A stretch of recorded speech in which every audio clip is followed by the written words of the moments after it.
Ce 14 octobre, lors d'une rencontre débat organisée par le Parti communiste à Pernes avec des élus Front de gauche du Conseil régional, Frédéric Sauté, secrétaire départemental CGT des finances publiques du Vaucluse, était invité à expliquer la lutte qui s'engage contre la fermeture annoncée de la trésorerie de Pernes-les-Fontaines. Nous sommes à Pernes-les-Fontaines. Vous avez vu, ou vous ne le savez pas encore, que la mauvaise politique gouvernementale actuelle fait qu'on va fermer la trésorerie de Pernes. Donc je crois qu'il y a une lutte qui démarre, il y a une pétition qui est lancée par la CGT. Il y aura peut-être quelqu'un qui viendra prendre la parole tout à l'heure, je ne sais pas, c'était prévu, mais ils sont très occupés. Bonsoir à tous. Je vais être bref, de toute façon je ne vais pas monopoliser la parole pendant plus longtemps. Je suis désolé, je vous remercie de m'avoir invité déjà et je suis désolé d'être arrivé en retard en fait, tout simplement parce que voilà, j'ai quand même une petite intervention sur la fermeture de la trésorerie de Pernes, donc qui a été décidée par mon administration qui est la Direction Générale des Finances Publiques, qui dépend du ministère des Finances et qui est donc prévue pour le 1er janvier 2015. Voilà, donc c'est vraiment demain en fait, je ne sers à rien, donc je vais arrêter, ça sera plus simple. J'espère que tout le monde m'entend bien. Donc fermeture prévue pour le 1er janvier 2015, donc il y a urgence effectivement à agir. C'est quelque chose qu'on va commencer à discuter demain avec notre direction dans un comité technique, qui est un organe en fait justement de discussion entre la direction et les syndicats, et auquel on va inviter un certain nombre d'élus, et en particulier le maire de Pernes. Donc on a procédé à une distribution de tracts samedi matin sur le marché. Alors, je ne sais pas si certains d'entre vous nous ont croisés, mais en tout cas, on a eu un écho très favorable de la population. Alors c'est sûr que quand on ferme une trésorerie, voilà, ça a moins d'impact et c'est peut-être moins vendeur entre guillemets que quand on ferme un hôpital ou un bureau de poste, mais c'est du service public.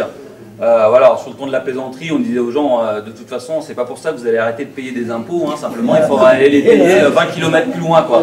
C'est surtout à ça qu'il faut penser, sachant que la trésorerie de Pernes ne gère pas évidemment que la commune de Pernes, mais les communes du canton, comme Venasque par exemple, ou Velleron, qui peuvent être assez éloignées de Monteux, trésorerie dans laquelle notre administration se propose justement d'accueillir des agents de Pernes, un trésorerie qui va fermer.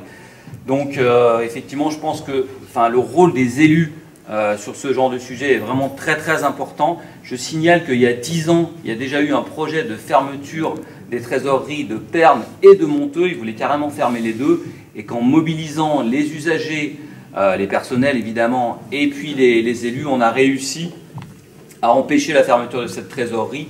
J'espère qu'on arrivera à le faire encore de nouveau cette fois-ci. Je précise également qu'il y a le projet de fermer aussi la trésorerie de Cadenet.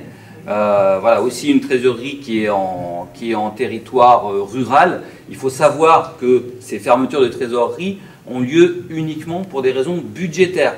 Voilà, c'est à relier directement, je ne vais pas faire long là-dessus, mais au pacte de responsabilité et aux 50 milliards d'euros d'économies.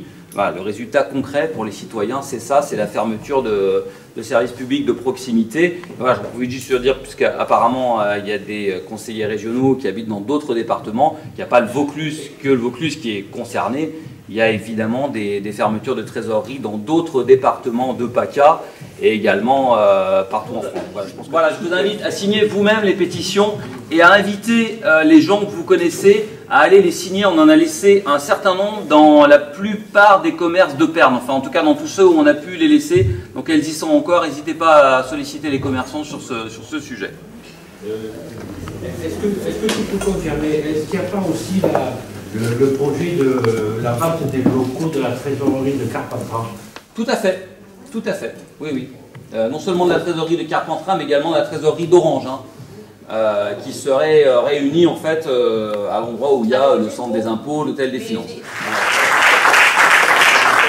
Et ce que je propose aux camarades, c'est que le groupe interpelle Michel Gauzet, qui est député, président de la région, pour qu'ensemble, on interpelle le ministre des Finances, qui est en charge de ce dossier, pour que voilà, on fasse une interpellation d'élus forte.